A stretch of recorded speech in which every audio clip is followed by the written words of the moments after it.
یہ آکاشوانی کا سری نگر اسٹیشن ہے اور دو خبروں کے اس بلیٹن کے ساتھ میں ہوں بسارت گل۔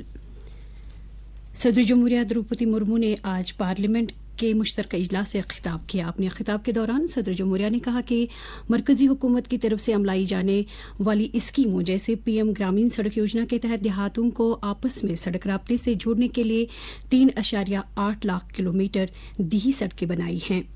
انہوں نے کہا کہ معیشت میں اصلاحات کے بعد بھارت کی معیشت دنیا کی سب سے تیزی سے ترقی کرنے والی معیشت بنی ہے اور عالمی بازار میں بھارت کی مصنوعات کی مانگ کافی بڑھ گئی ہے۔ اس کے علاوہ مرکزی سرکار نے عالمی مسائل کا حل تلاش کرنے کے لیے اقدامات کے لیے اپنی پہل کی۔ جموں کشمیر کا ذکر کرتے ہوئے صدر جمہوریہ نے کہا کہ دفعہ 370 کی منسوخی کے بعد وہاں مثبت تبدیلی آئی ہے۔ جموں کشمیر میں بھی سمویدھان پوری طرح لاگو ہو گیا ہے، جہاں آرٹیکل 370 کی وجہ سے استھتیاں کچھ اور تھی۔ پارلیمنٹ پہنچنے پر صدر جمہوریہ کو گارڈ آف آنر بھی پیش کیا گیا۔ نائب صدر جگدیپ دھنکڑ، وزیر اعظم نریندر مودی اور لوک سبھا کے اسپیکر اوم برلا نے ان کا خیر مقدم کیا۔ لیفٹیننٹ گورنر منوج سنہا نے کل چندنواڑی میں بیس کیمپ کا دورہ کیا۔ دورے کے دوران انہوں نے شری امرناتھ جی یاترا کے سلسلے میں کیے جا رہے انتظامات کا تفصیلی جائزہ لیا۔ انہوں نے بیس کیمپ اور راستے میں کھانے پینے کی سہولیات، عارضی رہائش، صحت خدمات، موبائل کنیکٹیوٹی، صفائی ستھرائی، بجلی اور پانی کی دستیابی نیز دیگر سہولیات سمیت حفاظتی انتظامات کا جائزہ لیا۔ لیفٹیننٹ گورنر کے ساتھ شری امرناتھ جی شرائن بورڈ کے سی ای او doctor Mandeep Kumar Bhandari, divisional commissioner Kashmir وجے کمار بدوری، ڈپٹی کمشنر اننت ناگ اور ضلع انتظامیہ کے دیگر سینئر افسران بھی موجود تھے۔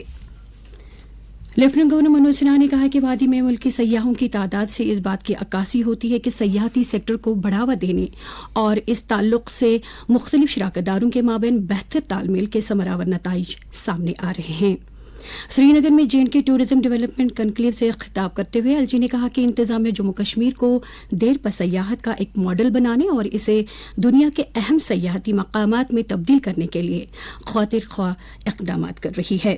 انہوں نے کہا کہ کووڈ وبا کے بعد سیاحتی سیکٹر کو کافی دوام حاصل ہوا اور غیر ملکی سیاحوں کی آمد میں 300% اضافہ درج کیا گیا۔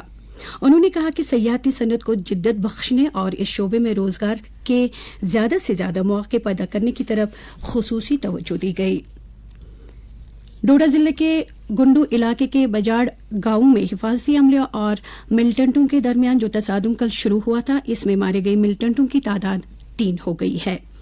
مارے گئے ملٹنٹوں کی تحویل سے کچھ اسلحہ اور گولہ بارود بھی ضبط کیا گیا ہے، جن میں 2 امریکی ساختہ M4 رائفلیں اور 1 کلشنکوف شامل ہیں۔ Additional director general of police Jammu Anand Jain نے ذرائع ابلاغ کے نمائندوں سے بات کرتے ہوئے کہا کہ یہ ملٹنٹ حال ہی میں سرحد پار کر کے علاقے میں سرگرم ہوئے تھے۔ انہوں نے ان کی ہلاکت کو ایک بڑی کامیابی قرار دیا۔ نئی ایجوکیشن پالیسی پر 2 روزہ قومی conference government college of education M A road میں کل اختتام پذیر ہوئی۔ کانفرنس کے دوران نئی ایجوکیشن پالیسی پر پینل ڈسکشن کے علاوہ ماہر تعلیم نے اپنے تجاوزات پیش کیے۔ کانفرنس کے دوران جموں کشمیر اور ملک کے دیگر حصوں سے آئے ہوئے اعلیٰ ماہر تعلیم نے حصہ لیا اور امید ظاہر کی کہ نئی ایجوکیشن پالیسی کی بدولت بچوں کو اعلیٰ تعلیم حاصل کرنے میں کافی مدد ملے گی۔ ضلع ترقیاتی کمیشن بارہمولہ میگنا شیرپا نے ہائر سیکنڈری اسکول گوم احمد پورہ میں بلاک دیوس کی کارروائی کی صدارت کی۔ مکینوں نے بلاک دیوس کے دوران کئی مسائل اٹھائے، جن میں ہانجی ویرا ماگام لنک روڈ کی خستہ حالی، بجلی کے بلوں میں اضافے نیز دوسرے معاملات بھی ڈپٹی کمشنر کی نوٹس میں لائے۔ ضلع ترقیاتی کمیشن نے تمام مسائل بغور سنا اور متعلقہ افسران کو ہدایت دی کہ وہ ان شکایات کو فوری طور پر ازالہ کریں۔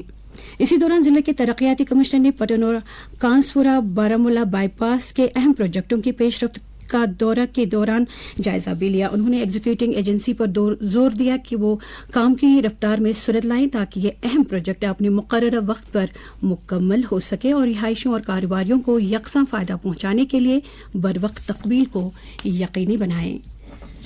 ناظم زراعت کشمیر چودھری محمد اقبال نے تارپر کریری میں سیڈ ملٹیپلیکیشن فارم کا دورہ کر کے وہاں جاری زرعی سرگرمیوں کا جائزہ لیا۔ انہوں نے کہا کہ یہ فارم مختلف سبزیوں کے معیاری بیج تیار کرنے کے تعلق سے ایک مثالی فارم کے طور پر سامنے ابھر کر آ رہا ہے۔ تو یہ تھی ابھی تک کی خبریں۔